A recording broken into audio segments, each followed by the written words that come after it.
Vamos para mais uma vez falar sobre direito do trabalho na disciplina de noções de direito do trabalho. Estamos no 4º módulo. Hoje nós vamos falar sobre repousos e férias. Bom, o trabalhador ele tem que ter direito ao descanso, né, até para manter a saúde física e mental no decorrer do ano. E para que se garanta essa saúde física e mental do empregado, a lei trabalhista, ela deu algumas garantias ao trabalhador de descanso durante os dias de trabalho, né, durante a jornada de trabalho e também os descansos mais prolongados, como as férias, por exemplo, que a gente vai ver hoje. Nós temos o intervalo intrajornada e o intervalo interjornada. O intervalo intrajornada é aquele dentro da jornada diária de trabalho. O nome já diz, intra quer dizer dentro. Nós temos aí como exemplo principal o horário de almoço. O horário de almoço ele está dentro da nossa jornada de trabalho. Então, a pessoa que trabalha de 8 ao meio-dia, aí em folga de meio-dia às 2 para horário de almoço e depois retorna de 2 às 6, esse intervalo de 2 horas para almoço é o que a gente chama de intervalo intrajornada. Mas não é só esse intervalo de 2 horas que é considerado intervalo de intrajornada. Por exemplo, a pessoa que exerce um trabalho com uma jornada diária de 4 horas, até 4 horas diárias, não tem direito a nenhum intervalo porque é uma quantidade muito pequena. Mas a pessoa que trabalha numa jornada de 4 a 6 horas de trabalho, ela já tem que ter pelo menos um descanso de 15 minutos, assim a CLT estabelece. E a pessoa que trabalha em jornada de 6 horas ou mais, aí já precisa de um horário, que é o que a gente chama de horário de almoço. Então, ele vai ter no mínimo um descanso de 1 hora até 2 horas, né? Então, de descanso ou para alimentação, enfim, para que ele consiga se refazer fisicamente. O intervalo interjornada inter significa entre. É entre uma jornada de trabalho e outra. Então, você trabalha durante um dia, aí você vai para casa, descansa, dorme e volta para trabalhar no dia seguinte. Essa diferença de lapso temporal, a lei determina que seja de no mínimo 11 horas. Então, a pessoa que trabalha, por exemplo, em horário comercial, de 8 da manhã às 18 da tarde, às 18 horas ela sai do trabalho. Ela retorna apenas às 8 horas da manhã do dia seguinte. De 18 horas de um dia a 8 horas da manhã do dia seguinte, passaram-se 14 horas, que é o que a gente chama de descanso interjornada, que separa uma jornada de trabalho da outra. Então, nesse caso, 14 horas ultrapassou o limite mínimo estabelecido na lei, que é de 11. Então, o mínimo é 11 horas. Pode ser mais, né? Só não pode ser menos do que 11 horas de trabalho. Nós temos também como garantia a estabilidade gestacional, né? Toda mulher que está grávida, ela tem garantia de estabilidade no emprego para garantir os alimentos, né, do bebê que ela está esperando. Então, a partir do momento que a grávida, ela tem a concepção, ou seja, ela está grávida, independentemente dela saber se está grávida ou não, ou do empregador ter conhecimento desse fato, ela já tem garantia no emprego. E essa garantia, ela se estende até 5 meses após o parto. Então, durante esse tempo, o empregador não pode demitir a gestante. Então, a partir do momento que houve a concepção, que ela esteja grávida, até 5 meses após o parto, a gestante ela tem garantia de emprego. E a súmula 244 do TST, ela trouxe uma inovação. Mesmo nos casos em que há contratação temporária ou a contratação por prazo determinado, mesmo assim a gestante conseguiu essa estabilidade no emprego para que não seja demitida nesse lapso temporal. Nós temos também a licença maternidade, né, que é a garantia de descanso à mãe nos 120 dias após o parto, né? Nós temos um incentivo do governo para que seja estendido para 180 dias, ou seja, 6 meses, que é o período mínimo de amamentação da criança, né, do bebê, mas nem todas as empresas adotam esse prazo, então o prazo que é obrigatório são os 120 dias de descanso da gestante. Lembrando que esse prazo pode ser estendido no caso de adoção, né, também para a mãe adotante. Temos intervalos para a amamentação.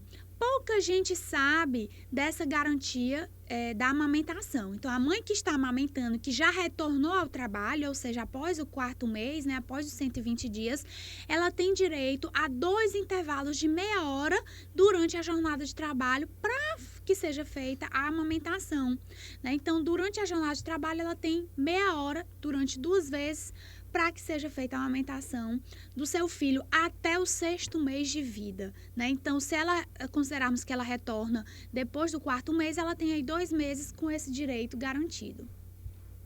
Algumas empresas, as empresas que possuem nos seus quadros mais de 30 mulheres como empregadas, acima de 16 anos de idade, a CLT determina que deva existir um local para amamentação na empresa. Uma sala destinada à amamentação, como vocês vão ver no slide, um exemplo de uma sala para amamentação, né? Então, isso só no caso de haver mais de 30 mulheres em uma empresa, todas com mais de 16 anos de idade. Então, quer dizer que uma empresa que tem menos de 30 mulheres nos seus quadros de trabalho, não há obrigatoriedade de manutenção dessa sala. Infelizmente, pouca gente sabe disso e quase ninguém cumpre essa determinação da lei, né? É muito difícil encontrar locais de trabalho que tenham salas específicas com acomodações próprias para amamentação, porque não é só ter uma sala, tem que ter uma sala apropriada para amamentação, tem que ter um local para refrigeração do leite materno, caso seja necessário, enfim. As férias é o repouso que nós temos mais prolongado, né? O período mais prolongado. Qual seria o conceito de férias? As férias são devidas para a manutenção da saúde física e mental dos trabalhadores, né? A Constituição Federal e a CLT garantem aos empregados que trabalharem por um período de 12 meses, um descanso, né, de alguns dias de trabalho, que geralmente é de 30 dias, mas vai depender do acordo e a jornada semanal realizada de trabalho. Então, para que o empregado tenha direito às férias, ele tem que trabalhar ininterruptamente para o mesmo empregador durante 12 meses, ou seja, durante um ano. Nesse caso, ele adquire o direito às férias. Então, o objetivo da lei é a recuperação física, psicológica e social do trabalhador durante esse período. E durante esse período, o trabalhador recebe o salário normal acrescido de 1/3, né, que seria o valor para que ele curtisse aí as férias dele. O período aquisitivo, que a gente chama, é esse de 12 meses, tem que trabalhar 12 meses ininterruptamente para o mesmo empregador para que se adquira o direito de férias. Nós temos também o período concessivo das férias, que é o período concessivo. O empregador, após a constatação do direito adquirido do empregado às férias, ele tem 1 ano para conceder. Então, por exemplo, a pessoa que trabalhou de janeiro de 2014 a dezembro de 2014, ela adquiriu o direito ao período aquisitivo de férias. Então, tem aí 30 dias de férias para que seja gozado. O empregador, ele deve deferir essas férias, conceder o prazo de férias durante 1 ano, ou seja, ele tem de janeiro de 2015 até dezembro de 2015 para conceder esses 30 dias de férias. Caso ele não conceda dentro desse período, a gente chama de férias vencidas. E aí, no ano seguinte, ele vai ter que pagar essas férias em dobro, vai ter que efetuar o pagamento dessas férias de forma indenizada e em dobro. Férias coletivas. As férias coletivas ocorrem quando uma empresa resolve conceder férias para todos os empregados. Por exemplo, isso acontece com frequência nas universidades, né, nas faculdades, principalmente faculdades privadas. Então, encerra-se o período letivo no início do ano.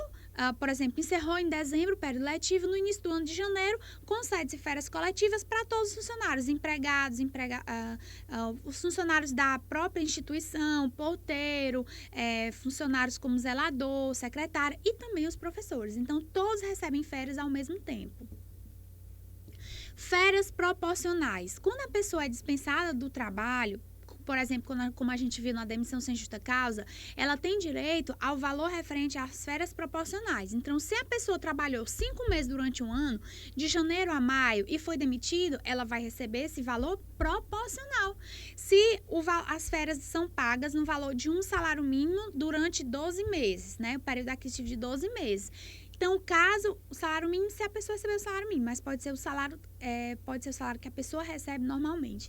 Então, se a pessoa recebe um salário de R$1.000, por exemplo, ela vai receber o valor referente às férias, né, R$1.000.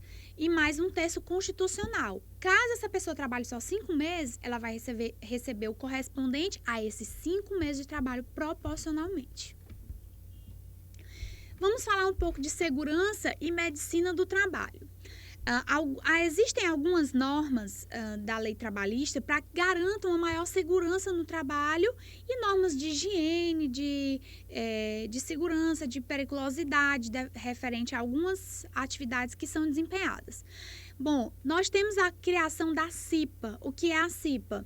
Comissão Interna de Prevenção de Acidentes. A CIPA ela é composta por empregados da empresa e funcionários, né, empregadores também. A Constituição Federal, no artigo 7º, assegura aos trabalhadores urbanos e rurais a redução dos riscos inerentes ao trabalho por meio de normas de saúde, higiene e segurança. E a CIPA ela é formada por representantes da empresa e dos empregados que são eleitos pelo voto secreto, né, de acordo com as instruções do Ministério do Trabalho e Emprego. E essas pessoas que compõem a CIPA, elas têm garantia no emprego de não serem demitidas, né, para evitar arbitrariedades do empregador. Então, as pessoas que compõem a CIPA, elas têm aí garantia desde o momento da candidatura, do registro da candidatura, até 1 ano após o final do mandato, elas têm garantia no emprego, ou seja, não podem ser demitidas. É o que a gente chama de estabilidade cipeira.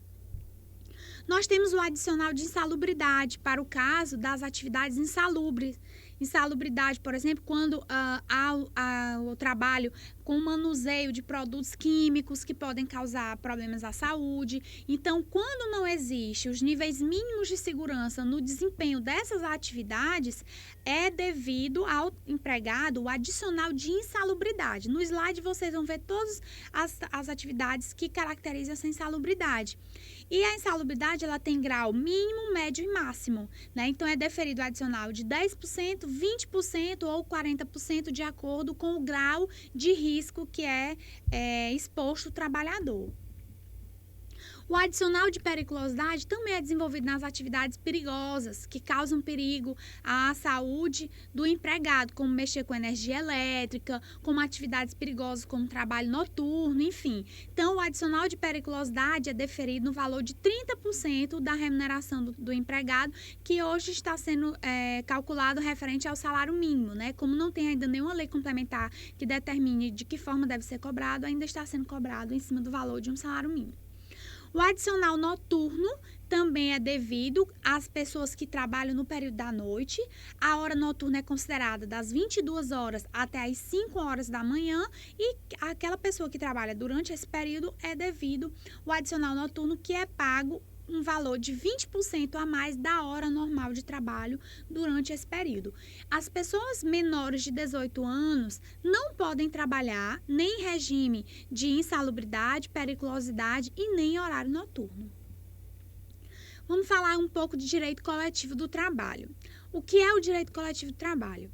É o ramo do direito do trabalho que disciplina as associações de trabalhadores e empregadores, organizações sindicais, os conflitos coletivos de trabalho, os meios de solução dos conflitos coletivos, destacando-se convenção coletiva de trabalho e o acordo coletivo de trabalho. Então, em regra, é o ramo do direito que estuda as relações coletivas de trabalho, né? E aí inerente aos sindicatos.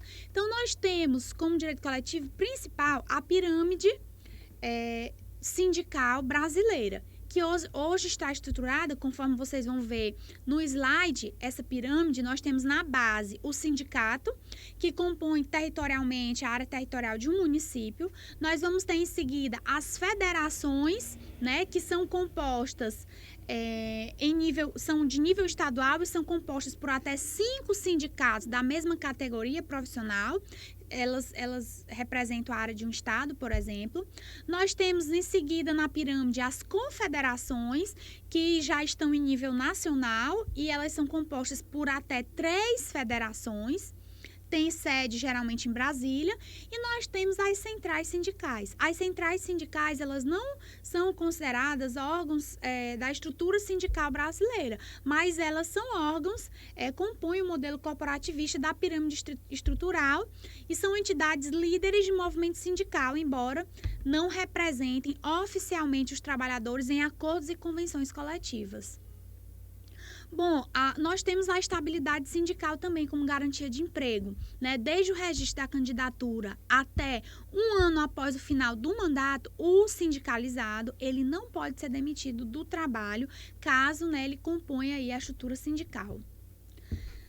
Vamos falar um pouco de acordos e convenções coletivas, que também são estudados pelo direito coletivo de trabalho. A convenção coletiva é aquele acordo que é feito entre sindicatos.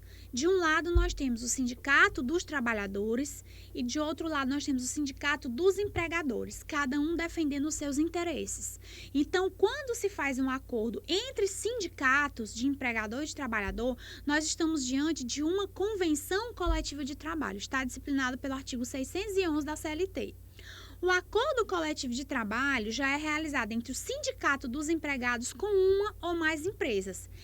Todas as normas que estão nesse acordo coletivo de trabalho, elas são obrigatórias para as pessoas, os trabalhadores dessas empresas que compõem o acordo.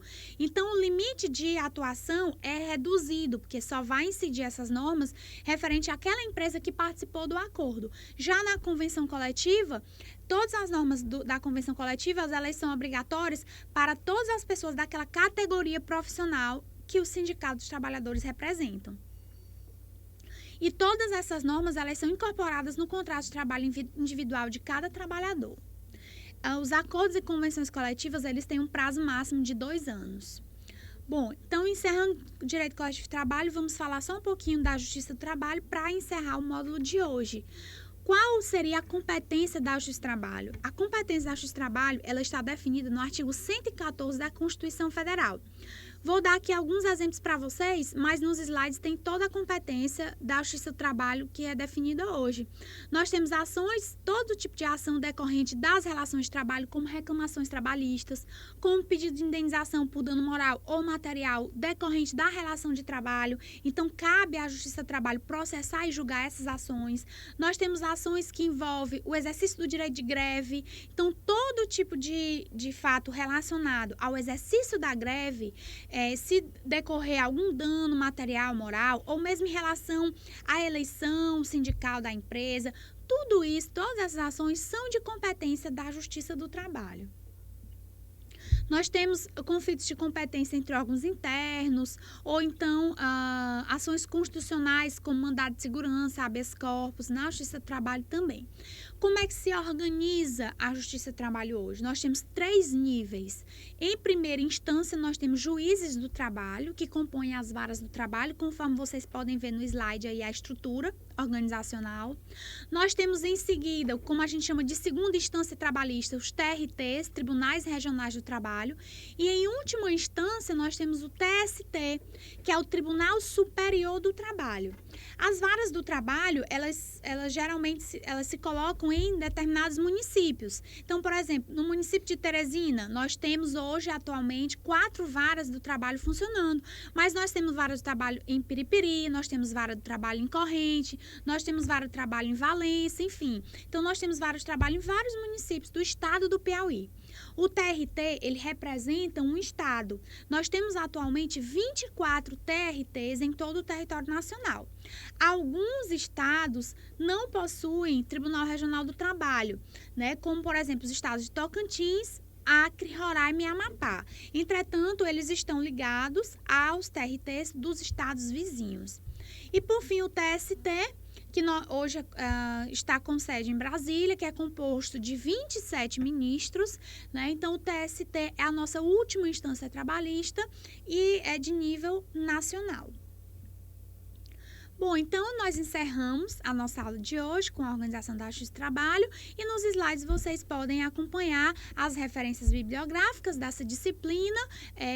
Gostei muito de participar com vocês, espero que tenham aproveitado as dicas que foram dadas, os ensinamentos. Não deixem de ler a apostila e realizar os exercícios que são colocados em cada módulo.